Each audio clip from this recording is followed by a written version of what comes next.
D'une superficie de 65 000 km², le Sri Lanka compte un peu plus de 21 millions d'habitants.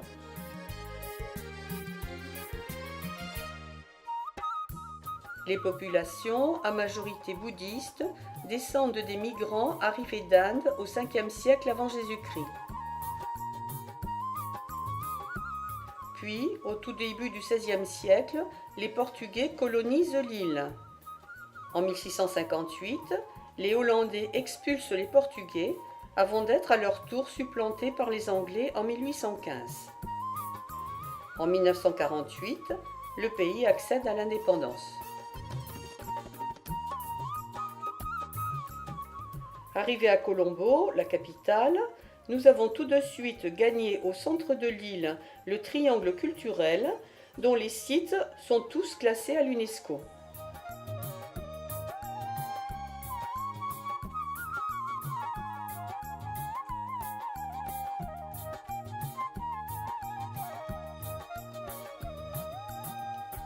La route traverse des zones de rizières et des pièces d'eau couvertes de nénuphars.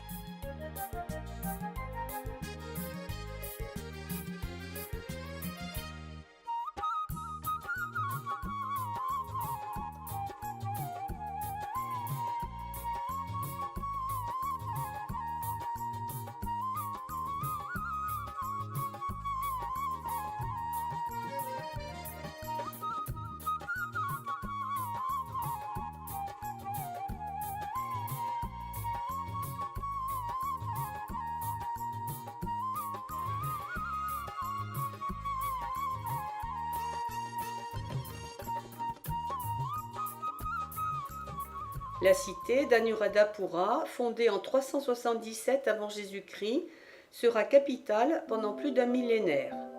De multiples monuments offrent une idée de sa splendeur.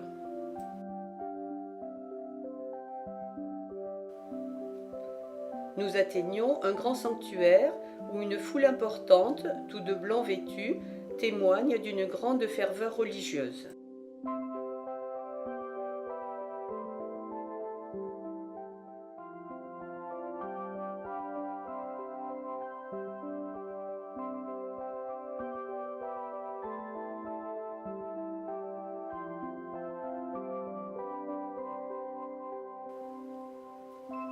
Tout au centre se dresse un immense arbre sacré, bien protégé et qui serait doublement millénaire.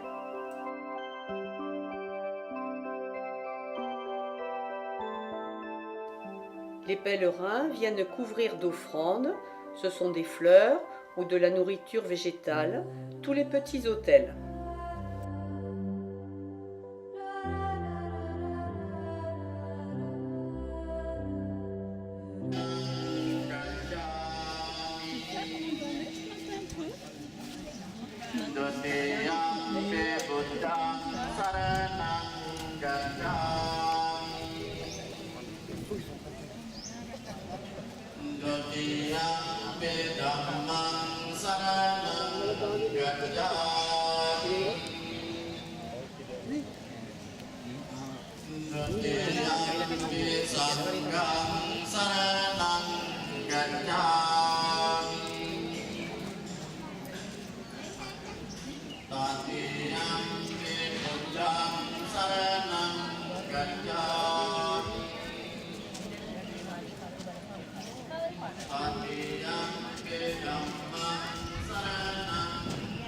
À cet arbre, on vient faire un vœu.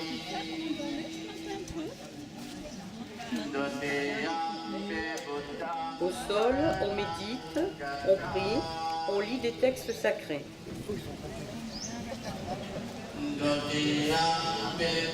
Le mur d'enceinte remonte au IIIe siècle avant Jésus-Christ.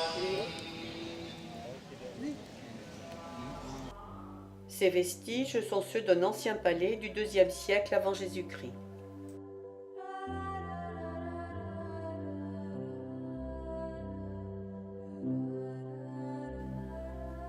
Les stupas ou dagobas, à l'intérieur plein, servent à conserver les reliques de Bouddha.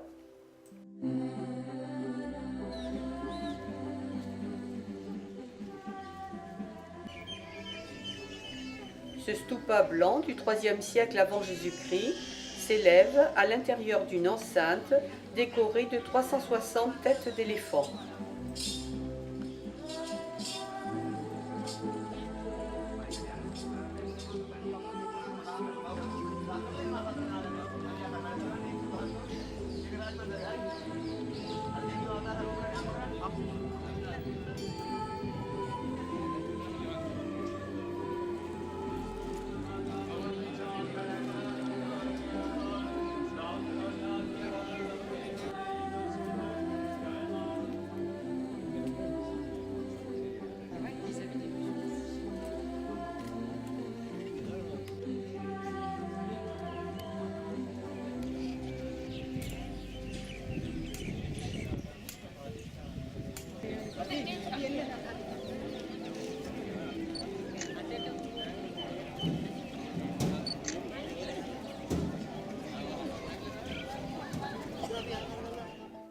Construit au IIIe siècle avant Jésus-Christ, c'est le premier dagoba érigé au Sri Lanka.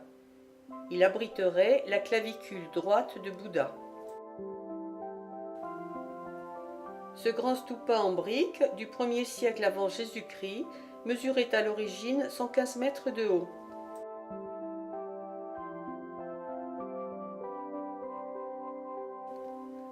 De nombreux lacs artificiels ont dès le départ permis d'accumuler l'eau pour les cultures et les jardins d'agrément. Les bassins jumeaux remontent au VIe siècle.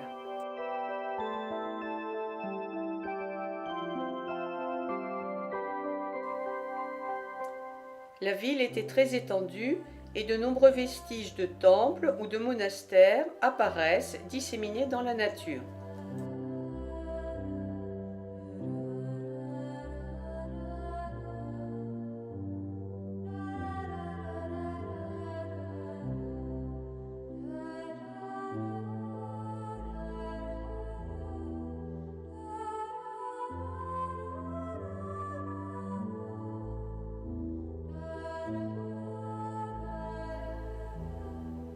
Le restaurant est situé au bord d'un lac. Au loin apparaissent les silhouettes de nombreux dagobas. La route réserve toujours quelques surprises. Ici, c'est une cérémonie en l'honneur du dieu Ganesh.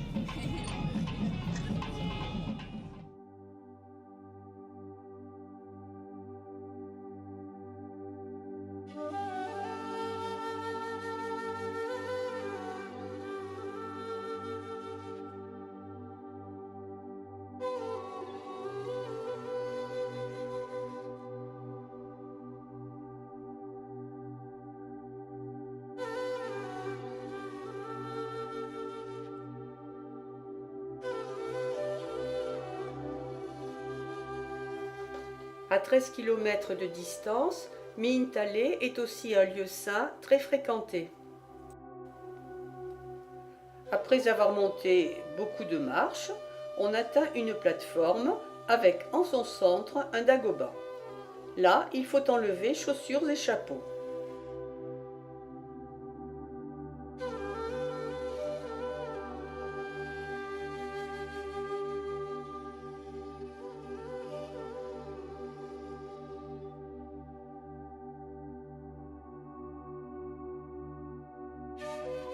Sur une éminence se dresse un Bouddha moderne, énorme et tout blanc.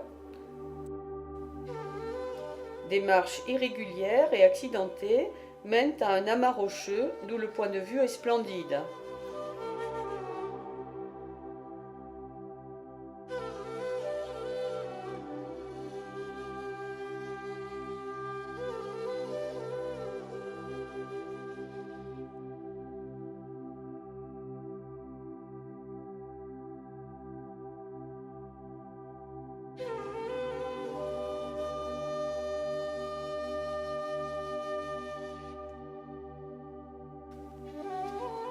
On peut aussi monter au dagoba blanc, perché à plus de 300 mètres, et qui contiendrait un cheveu de Bouddha.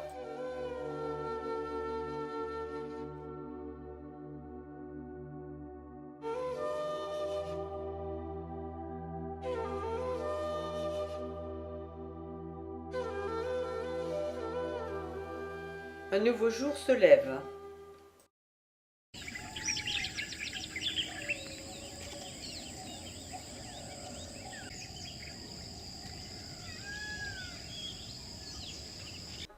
L'ancienne citadelle de Sigiriya, le rocher du Lion, couronne un énorme monolithe qui domine de 200 mètres la forêt environnante.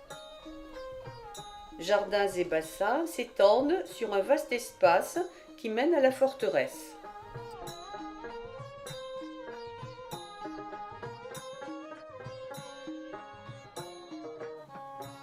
Son histoire remonte à une sordide histoire de famille. Le roi Kassapa, au 5e siècle avant Jésus-Christ, a pensé se mettre à l'abri dans cette imprenable forteresse. Mais il en a finalement peu profité et les lieux sont vite tombés dans l'oubli.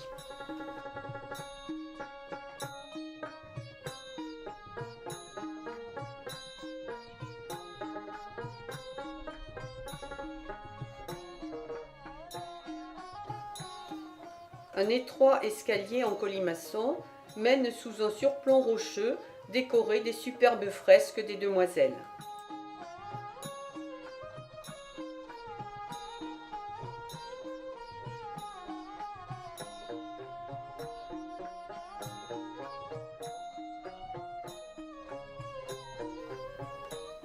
On longe le mur miroir, ainsi nommé parce qu'autrefois il recevait un enduit particulier qui lui donnait une patine brillante. Entre les 7e et 13e siècles, les visiteurs l'ont couvert de graffitis. À la plateforme du Lion, il y a encore quelques dizaines de marches à gravir avant d'atteindre le sommet.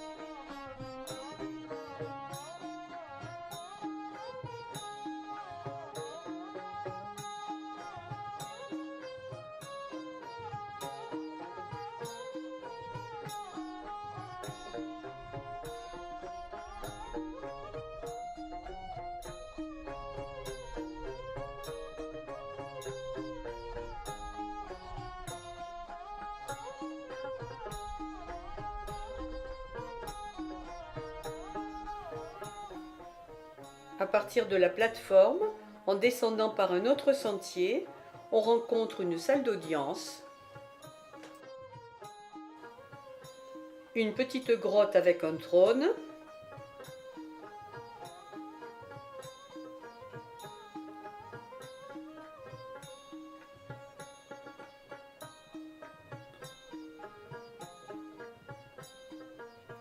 et la porte du Cobra.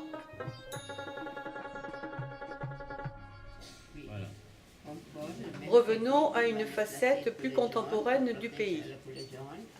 Cette visite nous renseigne sur la fabrication d'un batik.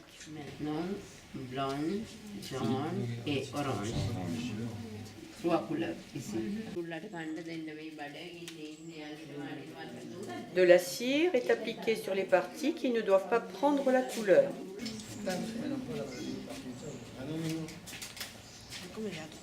Ah oui, mais c'est incroyable.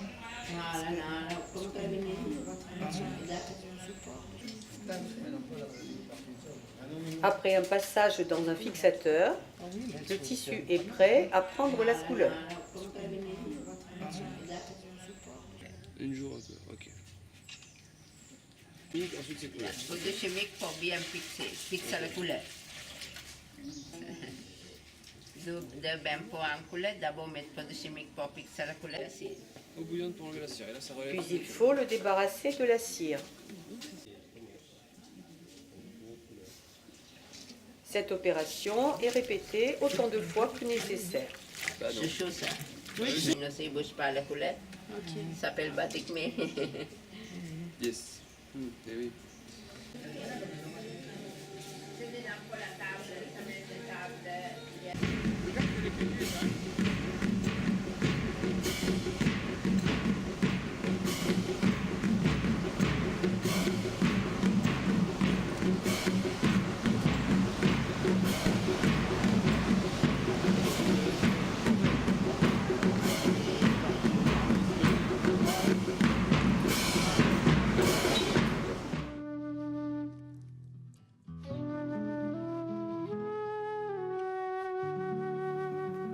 Dans le secteur d'Abarana, de curieuses montures nous attendent.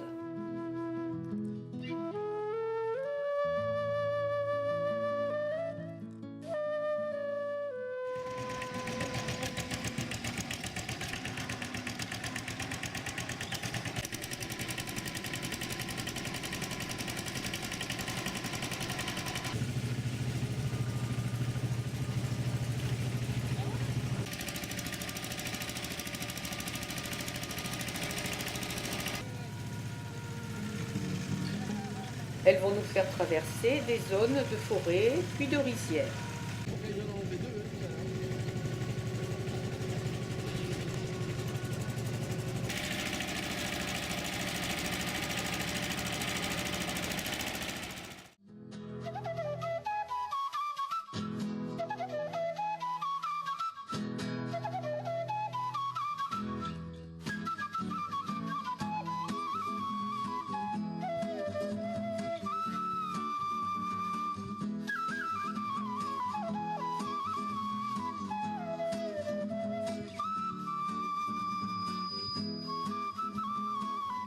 Un petit bac nous dépose ensuite sur une île pour une dégustation de noix de coco royale.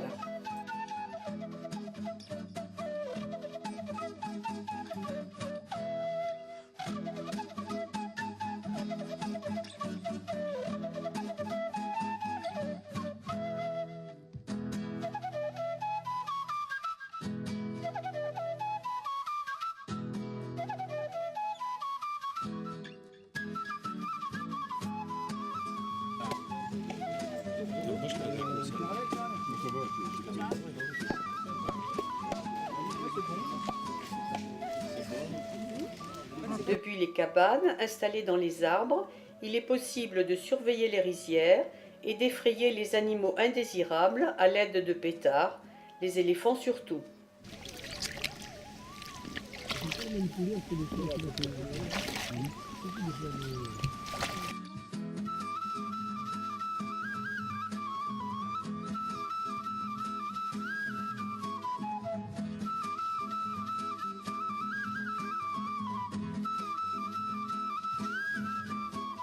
Une balade bien agréable sur le lac nous permet d'apercevoir dans le lointain le rocher du Lion.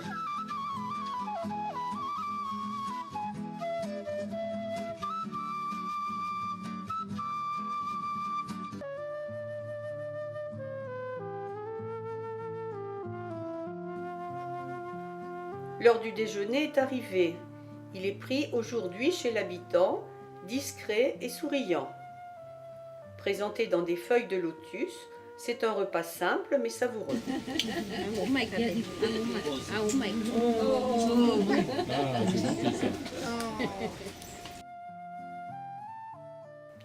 Dégagé de la brume, le rocher du Lion est enfin visible depuis l'hôtel.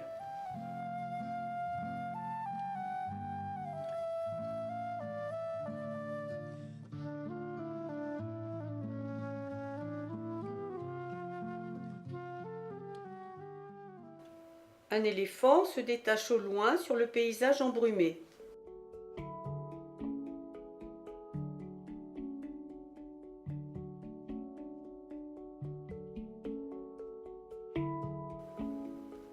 Au XIe siècle a été fondée Polonnaruva. La ville, qui a remplacé Anuradhapura, a été au XIIe siècle une capitale brillante, abandonnée ensuite à la jungle dès le XIIIe siècle.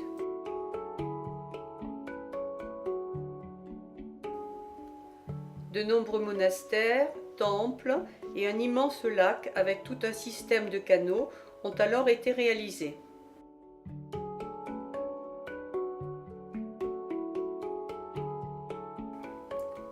Le palais royal était haut de 6 étages et aurait compté un millier de pièces.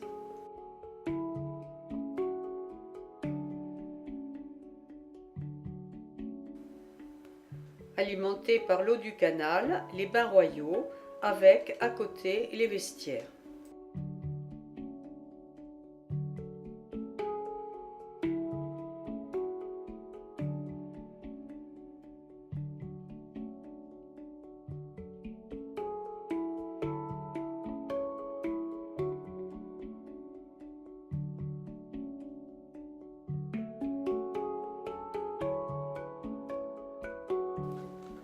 dans cette élégante salle du conseil, le souverain, entouré de ses ministres, tenait audience.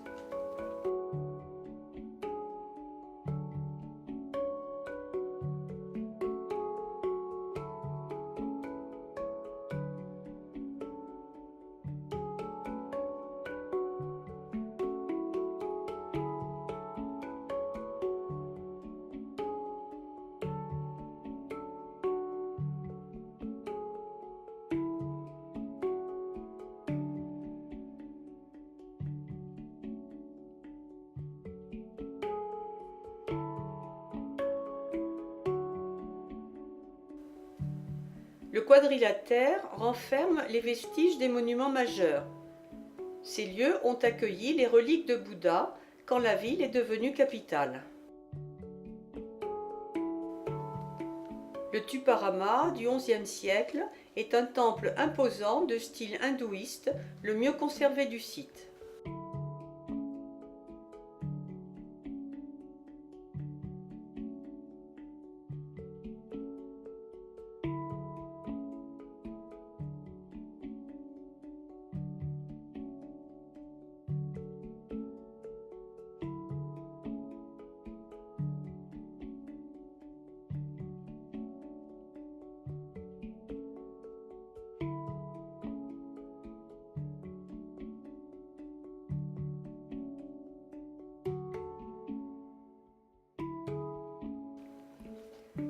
À chacun des 4 escaliers, des esprits gardiens encadrent de superbes pierres de lune.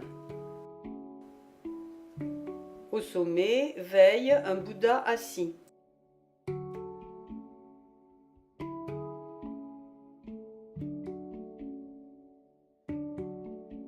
Le soubassement est orné d'un riche décor sculpté.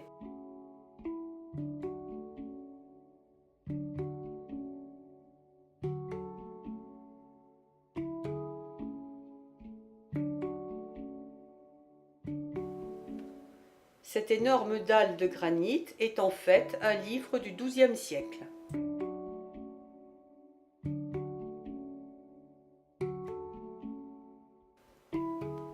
À l'intérieur de l'attadage, on peut voir 3 Bouddhas debout. Les colonnes soutenaient un étage en bois.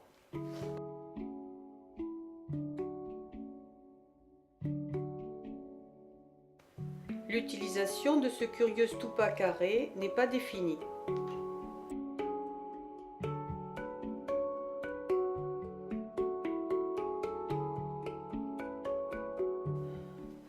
Des vestiges de la ville, sûrement des magasins, défilent.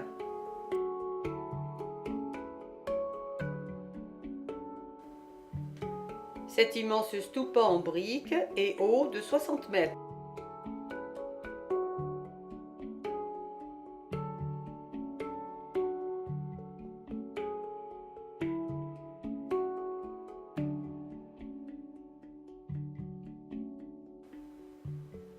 Samil moines occupaient ce grand monastère.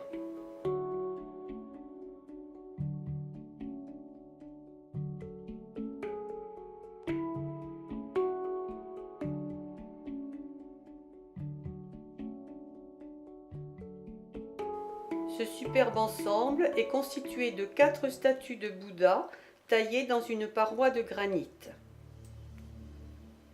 Un grand Bouddha couché de 15 mètres de long,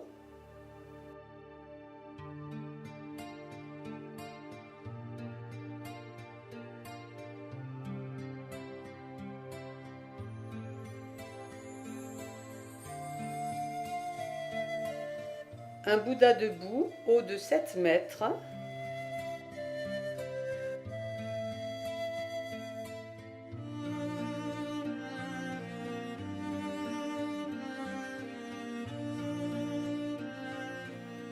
dans un temple caverne, un petit Bouddha assis en méditation,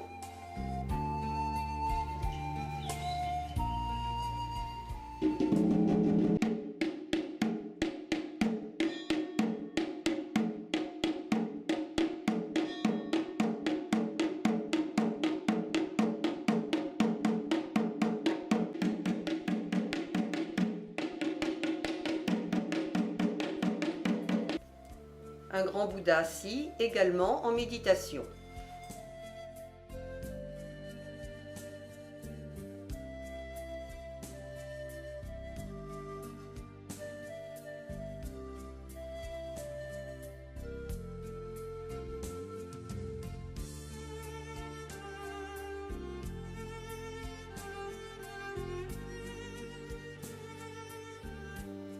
Quelques dizaines de kilomètres plus loin, nous atteignons Medirigiriya.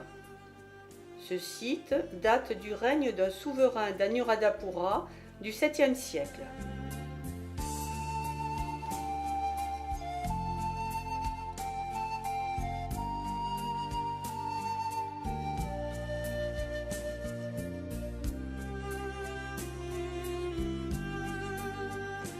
Ce bel édifice circulaire est perché sur la partie la plus élevée du lieu.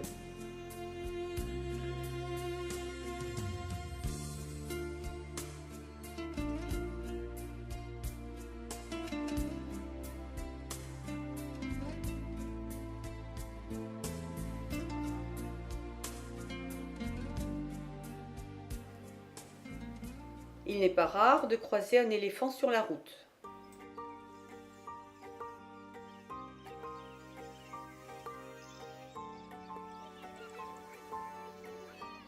Un safari dans le secteur d'Abarana va permettre d'en rencontrer encore davantage.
Et même à la sortie du parc, sur la route, il y a encore un éléphant.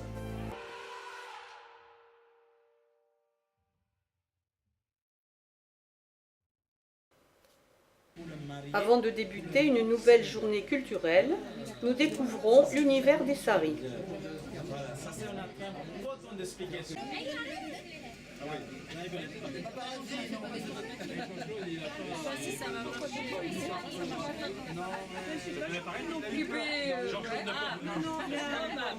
Au 1er siècle avant Jésus-Christ, un souverain chassé d'Anuradhapura a trouvé refuge à Dambulla.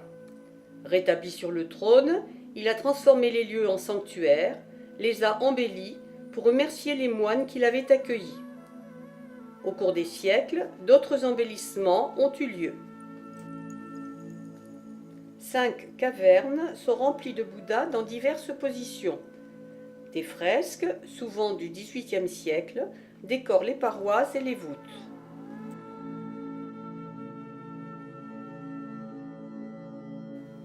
Dans la première salle, l'immense Bouddha couché date du 1er siècle avant Jésus-Christ.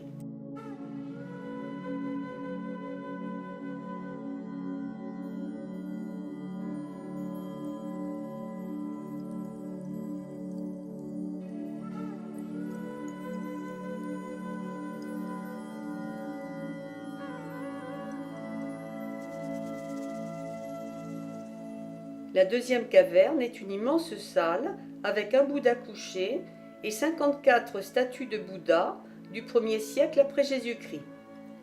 Les fresques sont du XVIIIe siècle.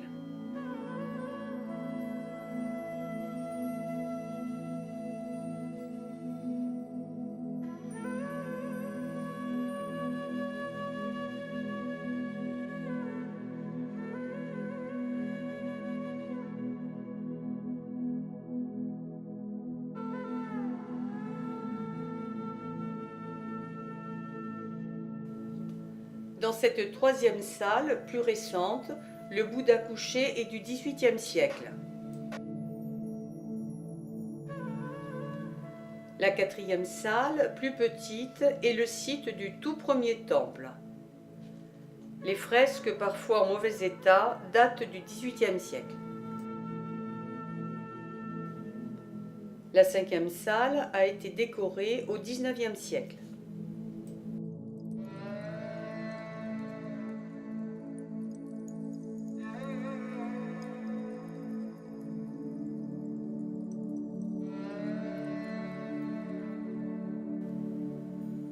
Au pied de la montagne, un gigantesque Bouddha doré, haut de 30 mètres, a été offert par la Thaïlande, la Corée et le Japon.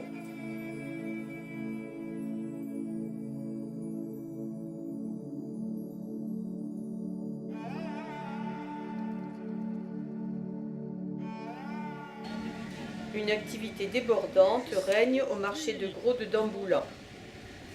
Il est intéressant de voir l'immense variété de fruits et de légumes frais.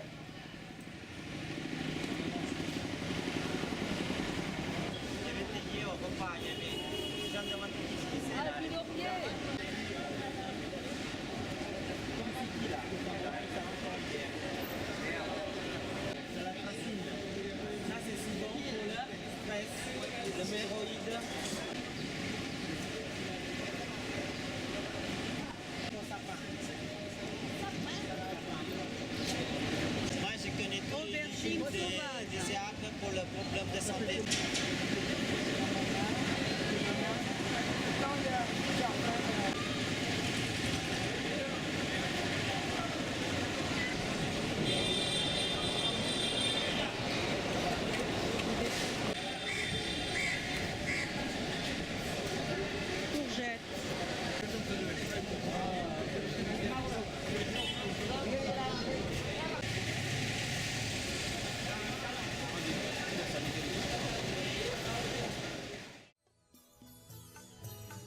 L'atmosphère est plus sereine au jardin d'épices où nous venons d'arriver.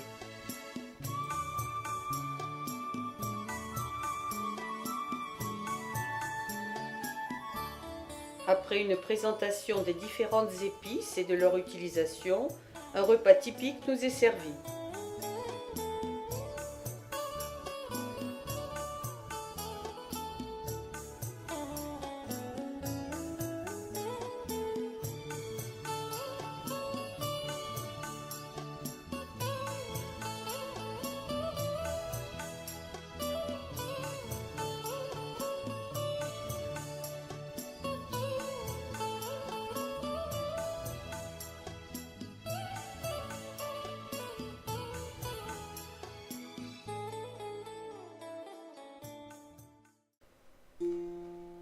Nous faisons route à présent vers Kandy et la région montagneuse. Un temple hindou, au gopura recouvert d'une statuaire foisonnante, borde la rue principale. Dans cette région du Sri Lanka, le bouddhisme cohabite avec d'autres religions comme l'hindouisme, le christianisme et l'islam. À Kandy, nous assistons à un spectacle de danse folklorique traditionnelle.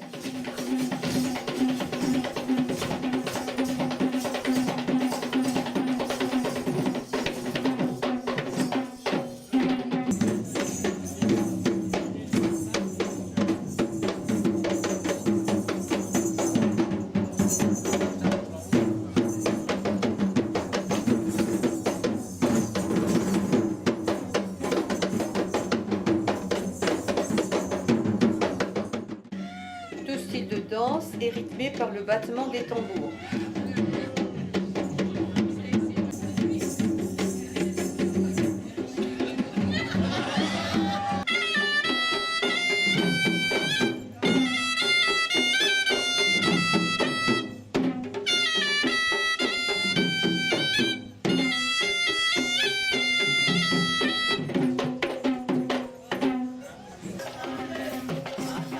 Le spectacle se termine toujours par une marche sur le feu.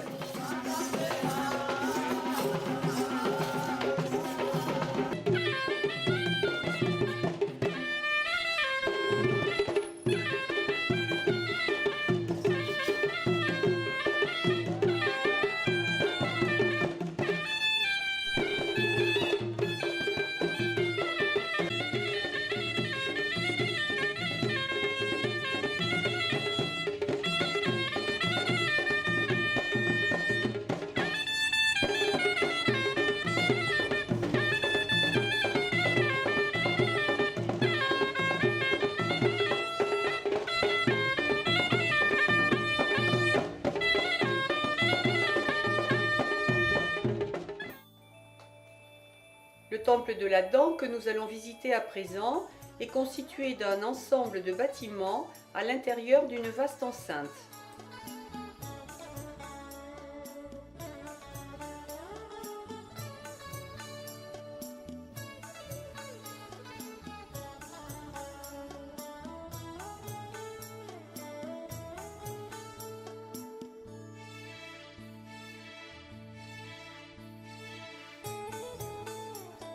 On franchit un passage couvert de fresques récentes et on atteint le sanctuaire principal aux portes très décorées.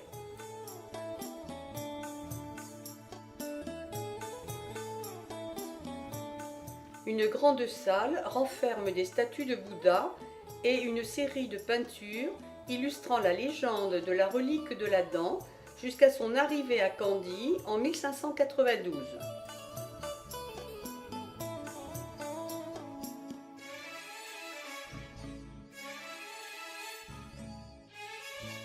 La cérémonie religieuse va bientôt commencer. Les rideaux ont été tirés, laissant apparaître les précieuses portes.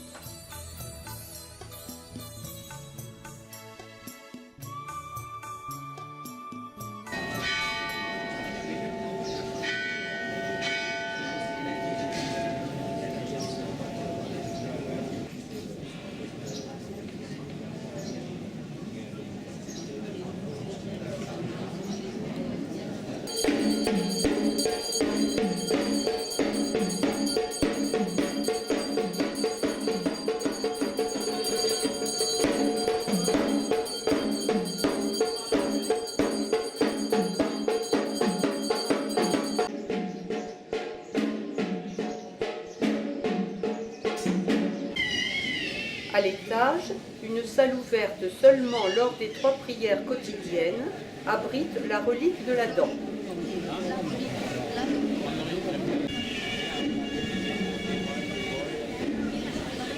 Il règne une ambiance particulière, recueillie et pieuse. Les fidèles viennent déposer des offrandes. Un espace spécial est réservé aux mères avec leurs bébés. Tous vont tenter d'apercevoir, en passant devant la porte, le reliquaire de l'Adam recouvert de plaques d'or. La cérémonie est à présent terminée.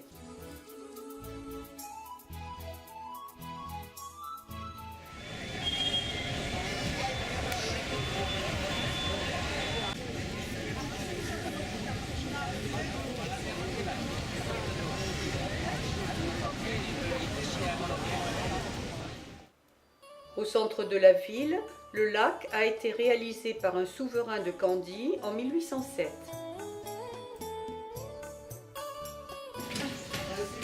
Il est toujours intéressant d'avoir des informations sur l'artisanat local. Ici, le travail du bois. Background de bois background d'éléphant, UMPS. Deux, bois, deux. Arc-en-ciel. Arc-en-ciel.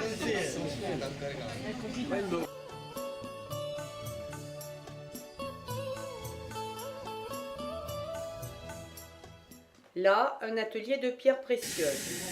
Elles abondent dans le sous-sol de ce secteur de Candie. Et pour protéger la nature, elles sont extraites sans mécanisation par des méthodes traditionnelles ancestrales.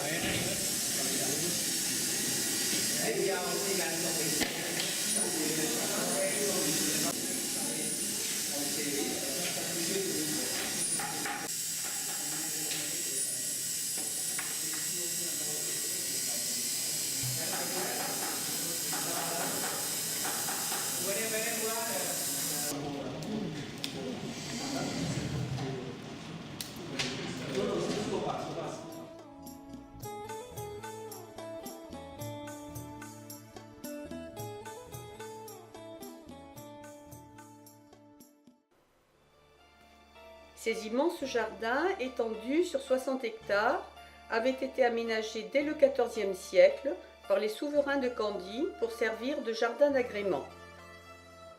En 1815, les Britanniques les ont transformés en jardins botaniques.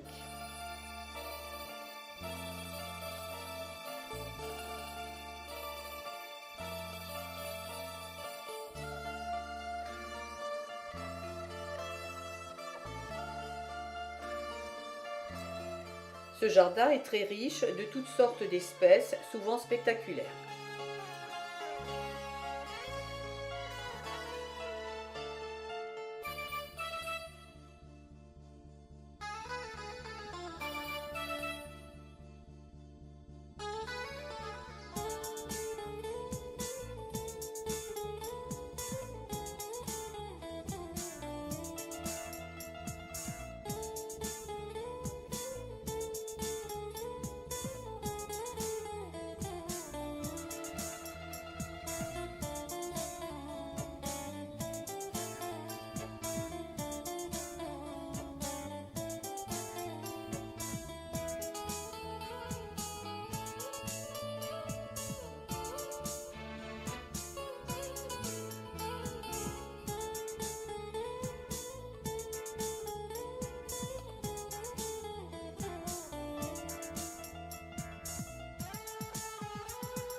Le moment est venu que nous fassions notre expérience du tuk-tuk.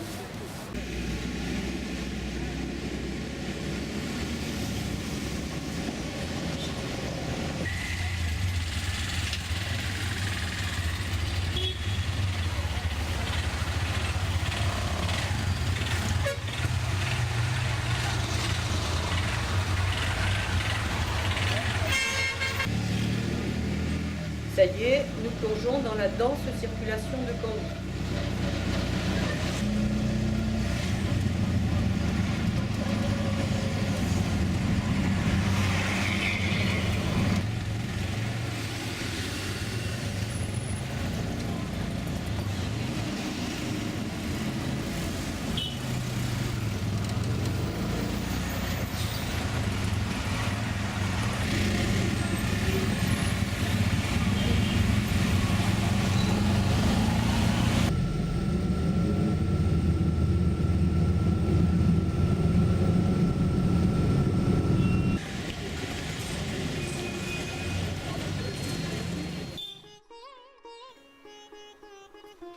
Ce lieu de culte est un complexe de temples dédié à une divinité bouddhiste et à un dieu hindou. Le site est vénéré par les bouddhistes, les hindous et même les musulmans.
C'est en train que nous allons quitter Kandy, 500 mètres d'altitude, pour prendre la direction de Nuwara Eliya. Nous sommes séduits par l'idée de tester ce moyen de transport.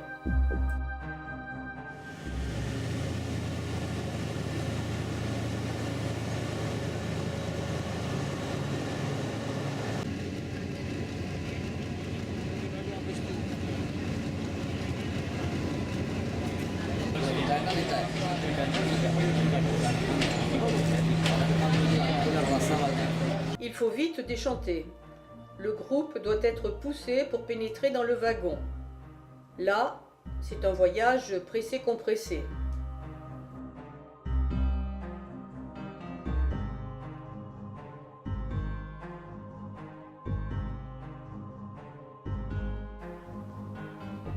Le service restauration a le plus grand mal à se frayer un passage au milieu de cette foule compacte.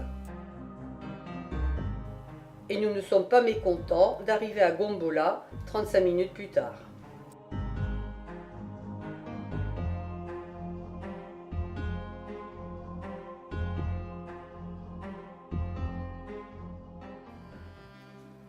L'industrie du thé revêt une importance majeure dans l'économie de l'île.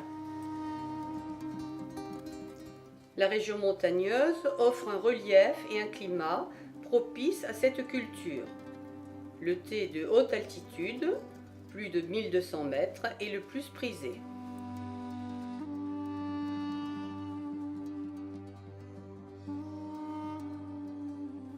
Ce sont surtout les femmes qui cueillent le thé.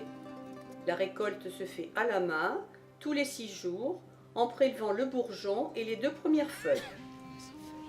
Elles doivent cueillir au moins 20 kg de feuilles par jour pour un revenu très faible. Comment elles choisissent les feuilles? C'est les fleurs de feuilles.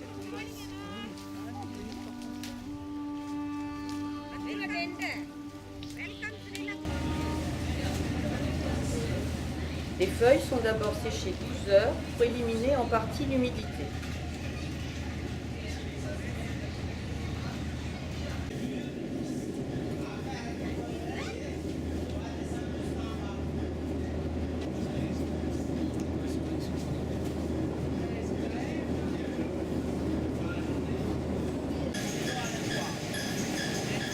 Elles sont ensuite broyées puis tamisées.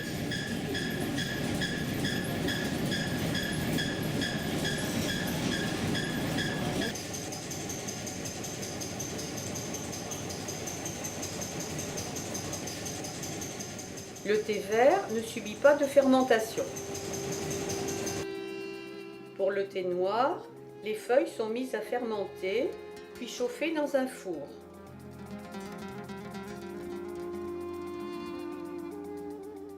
Elles sont alors triées et classées en différentes catégories.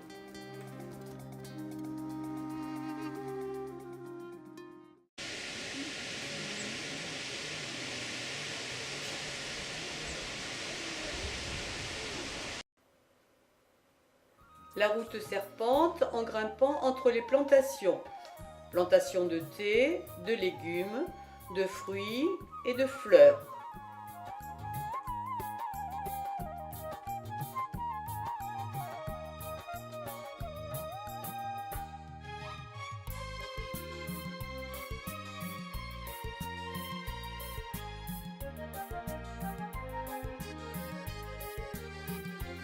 Dans des hameaux isolés, vivent misérablement dans des baraquements les ouvriers et les ouvrières des plantations.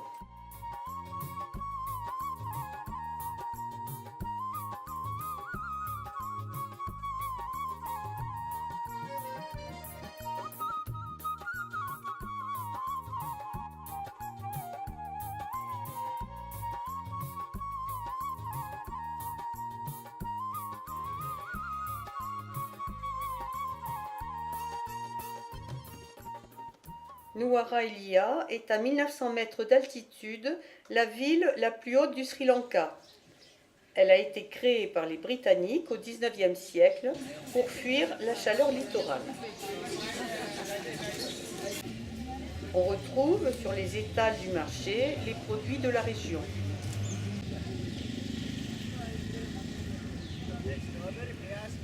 Ben oui. Des arômes, des...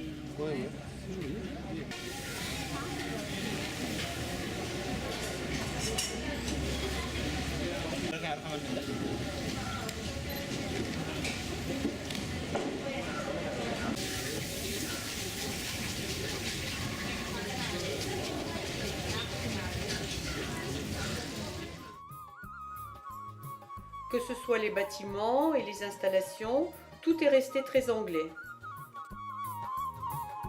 Tel ce bureau de poste de style victorien. Il y a toujours un golf.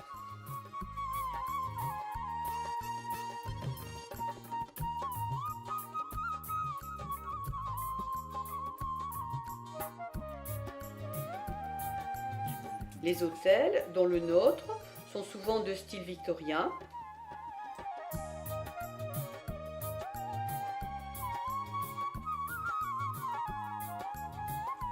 Et il y a toujours un hippodrome.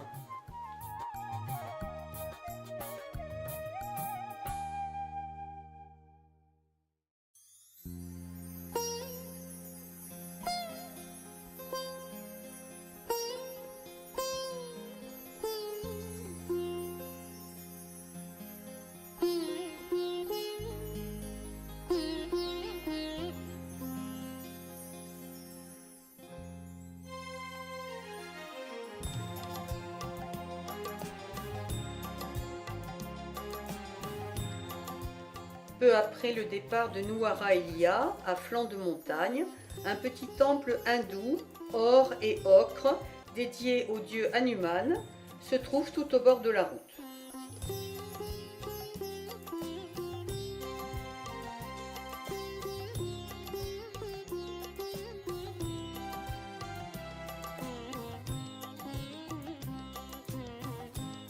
Au loin apparaissent, noyées dans les nuages, des crêtes de montagne particulièrement spectaculaires.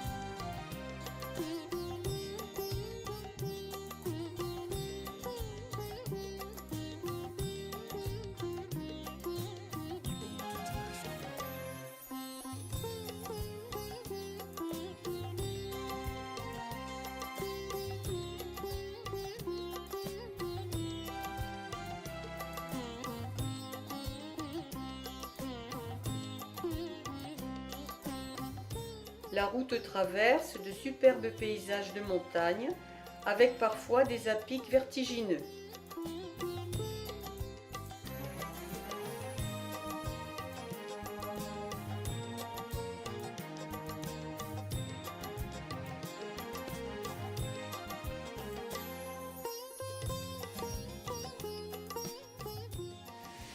La chute d'eau des Ravana Falls se précipite de la falaise d'une hauteur de 90 mètres.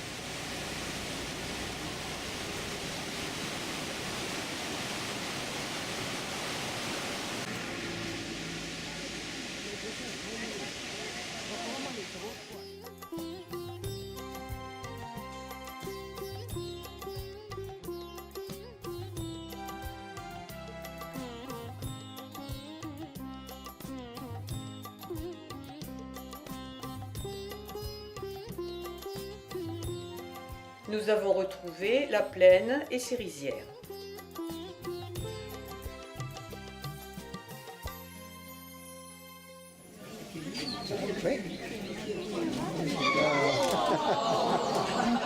Dans ce refuge, depuis 1995, sont accueillis de jeunes éléphants orphelins. Pris en charge jusqu'à l'âge de 4 ou 5 ans, ils sont ensuite remis en liberté dans la nature. Depuis une plateforme, on peut assister à leur nourrissage.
D'une superficie de 300 km², ce parc s'étend autour d'un immense lac artificiel créé dans les années 70.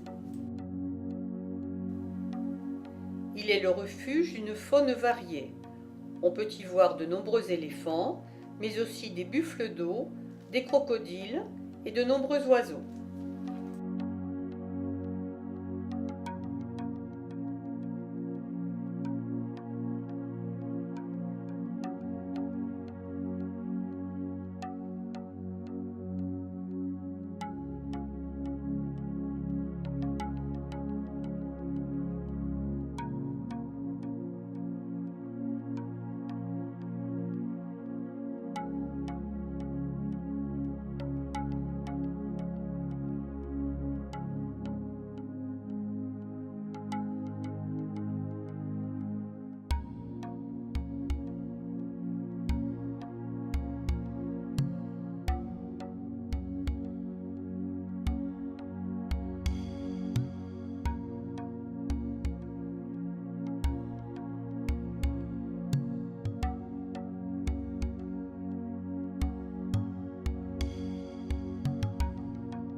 l'hôtel, un bruit de tambour attire notre attention.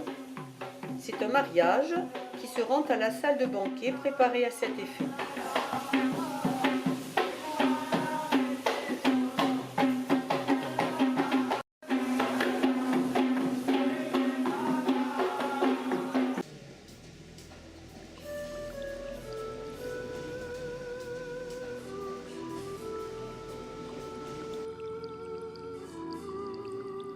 Au bord de la route, cet éléphant n'est pas, comme souvent, en train de déambuler librement.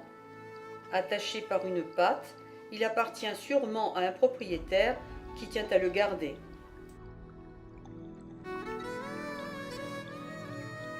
Nous traversons de belles rizières bordées de cocotiers.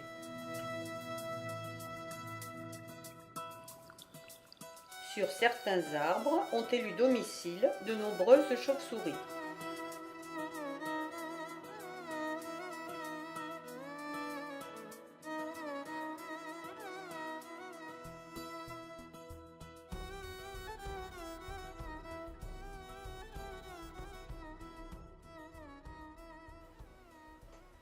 Cet ensemble monastique réunit des temples creusés dans une énorme falaise de 200 mètres de hauteur.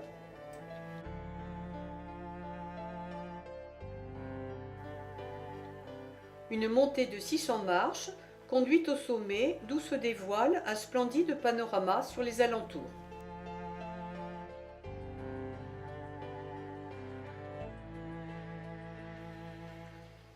Une série de grottes abrite d'immenses bouddhas couchés, de nombreuses autres statues et des peintures murales.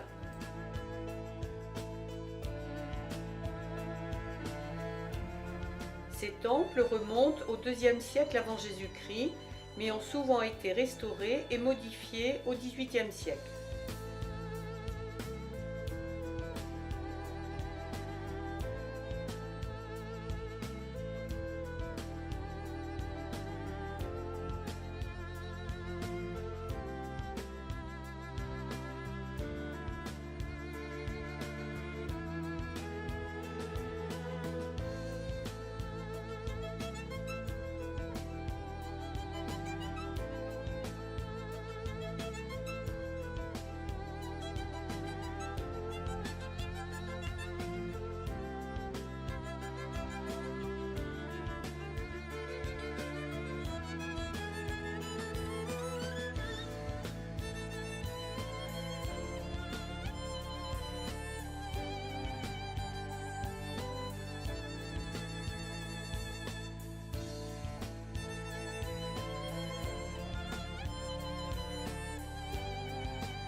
À présent, la route a rejoint le bord de mer. Le Sri Lanka a dans son ensemble beaucoup souffert du tsunami de décembre 2004, mais toutes ces zones de bord de mer ont été particulièrement ravagées.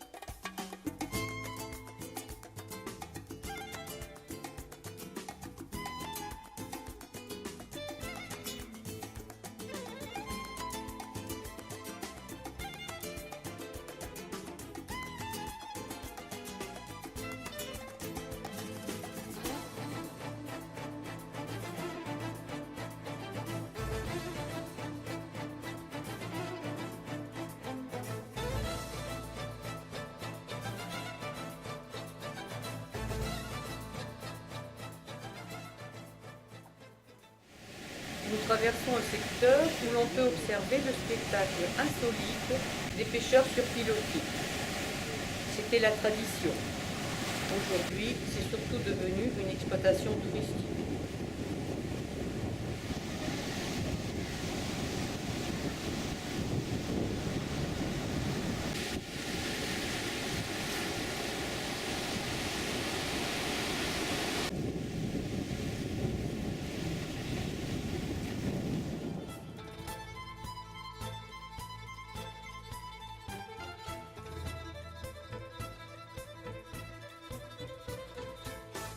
Pendant des siècles, le port de Galets a attiré marchands, marins et explorateurs.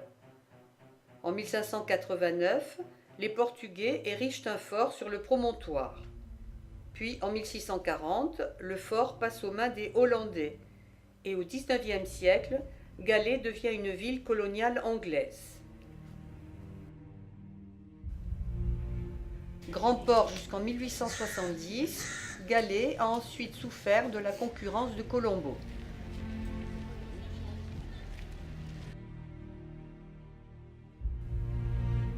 Pour apprécier le fort, il faut arpenter à pied les remparts, sans oublier des incursions dans les ruelles intérieures.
La mosquée est installée depuis 1909 dans l'ancienne cathédrale portugaise.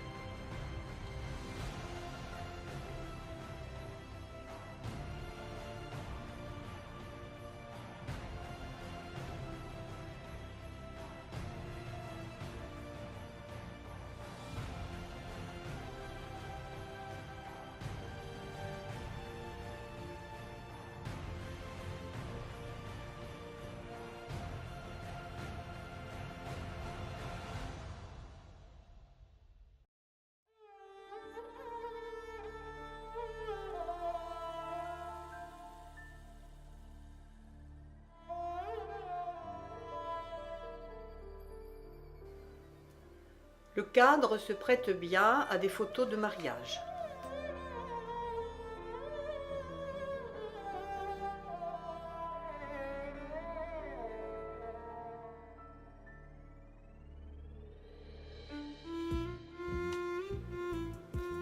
L'église All Saints Church, de culte anglican, est du XIXe siècle.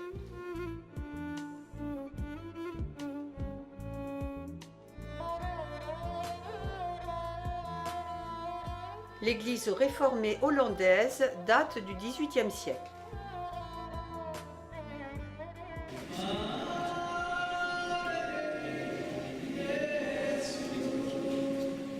Sur le sol, on peut voir des pierres tombales ouvragées.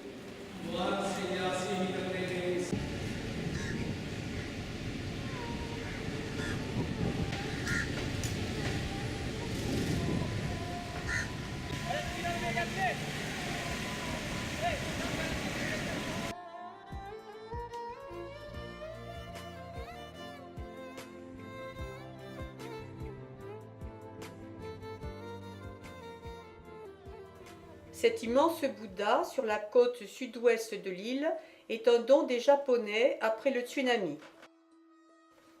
Cet autre mémorial rappelle qu'un train entier a été balayé par la vague, provoquant des centaines de morts.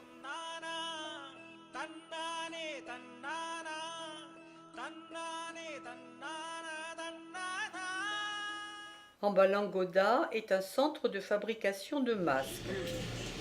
Ces masques, sculptés et peints à la main, étaient utilisés par les exécutants de danse traditionnelle.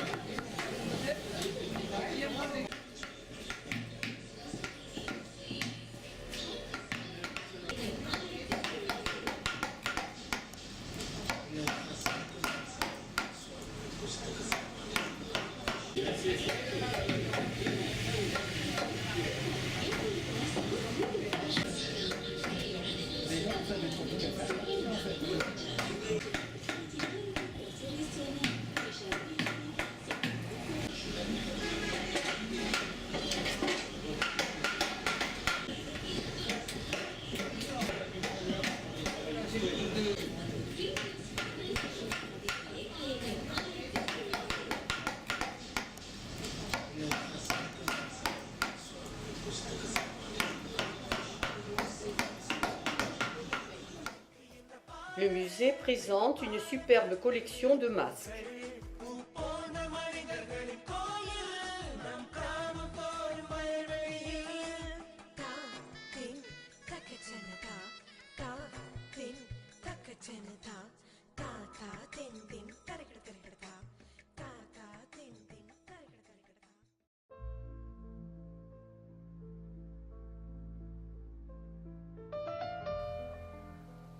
La rivière Madou est toute proche de son embouchure.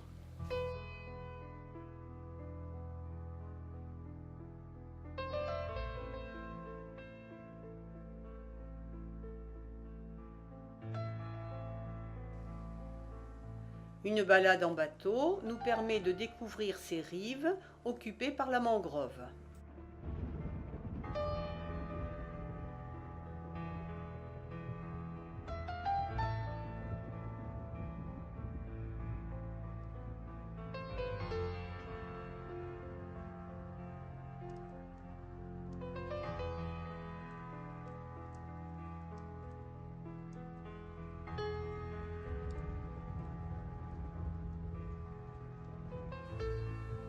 Ces installations de bois servent à la pêche. Des lumières, la nuit, y attirent crevettes et crabes.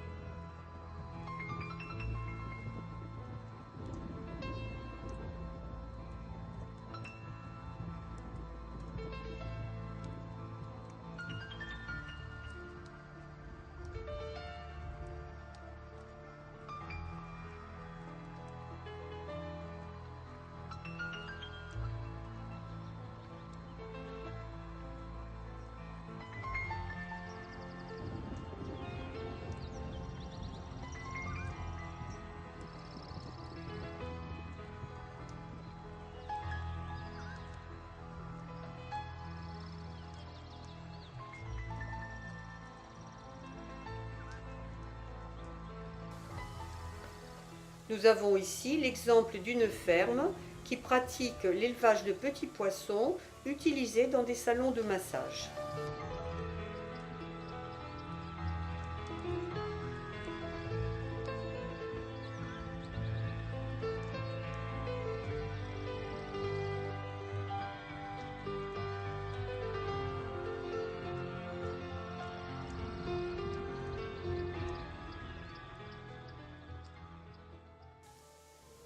Les tortues marines sont en danger au Sri Lanka. 5 espèces sur les 7 qui existent viennent pondre sur les rivages du sud-ouest du pays. Ces sites sont protégés. Les œufs sont collectés et mis à l'abri. Les nouveau-nés récupérés restent ensuite 3 jours avant d'être relâchés vers la mer.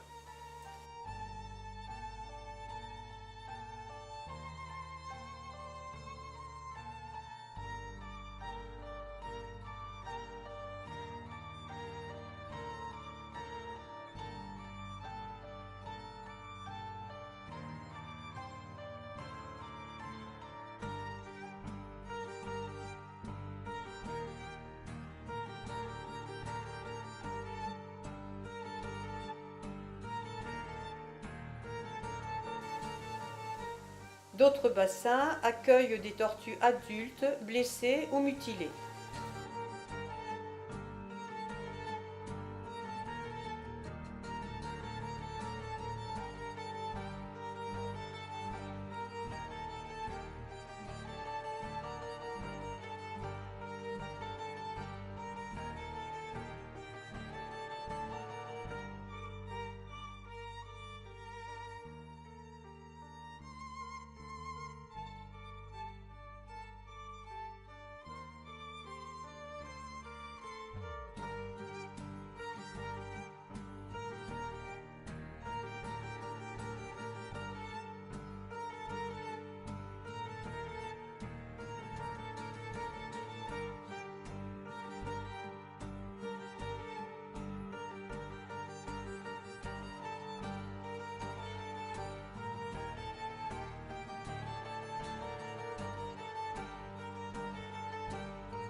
Le voyage tire à sa fin.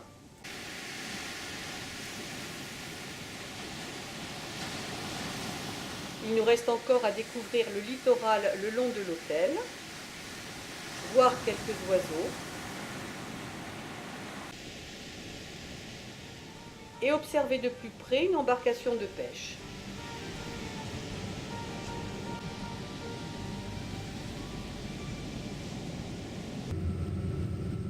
Que retenir du Sri Lanka?